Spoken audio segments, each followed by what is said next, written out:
नमस्कार दोस्तों। आज मैं धर्म ग्रंथों और पौराणिक कथाओं के सागर से कथा का एक मोती लाया हूँ। आशा करता हूँ आपको यह वीडियो अच्छी लगेगी।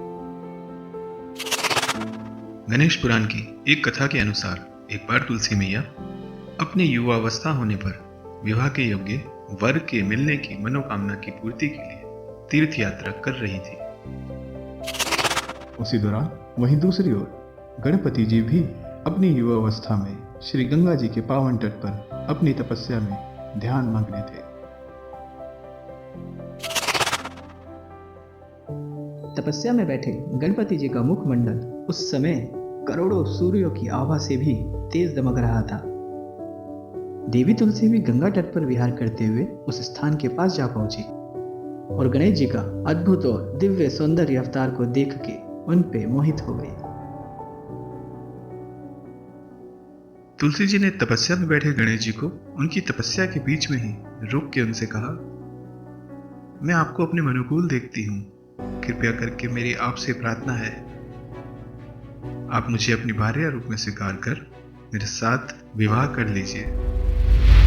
ये देख और सुन, गणेश जी ने कहा, देवी किसी की तपस्या में कभी भी विघ्न नहीं डालना चाहिए। और उन्होंने कहा, मैं तो ब्रह्मचारी हूँ और आत्म साधना ही मेरे जीवन का लक्ष्य है, और विवाह करना जितना सरल है उतना ही कठिन है उसका दायित्व निभाना।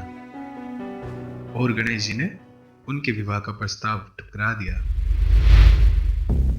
माता तुलसी को गणेश जी की ये बात अप्रिय लगी और उन्होंने क्रोध में आके आवेश में गणेश जी को श्राप दे दिया कि गणेश जी एक नहीं दो विवाह करेंगे और वो दो पत्नियों के स्वामी होंगे।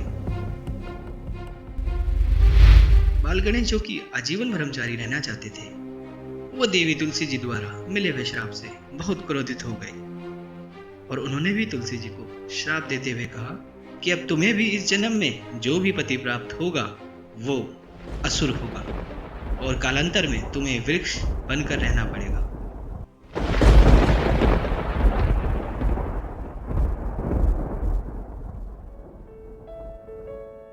असुर से विवाह और वृक्ष बनने का श्राप सुनकर माता तुलसी बहुत दुखी और भयभीत हो गई और वो अपने अपराध के लिए गणेश जी से क्षमा याचना करने लगी और उनकी स्तुति करने लगी।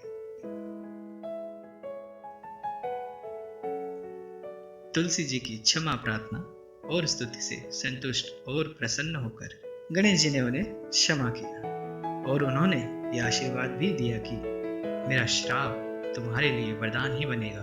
तुम कालांश में भगवान श्री नारायण की प्रिय बनोगे। श्री हरि की पूजा तुम्हारे बिना पूर्ण नहीं मानी जाएगी। वृक्ष वनस्पति में भी तुम सबसे पूज्य मानी जाओगी। लेकिन तुमने जो यह अपराध किया है, इसलिए मेरी पूजा में तुम कभी भी शुभ नहीं मानी जाओगी।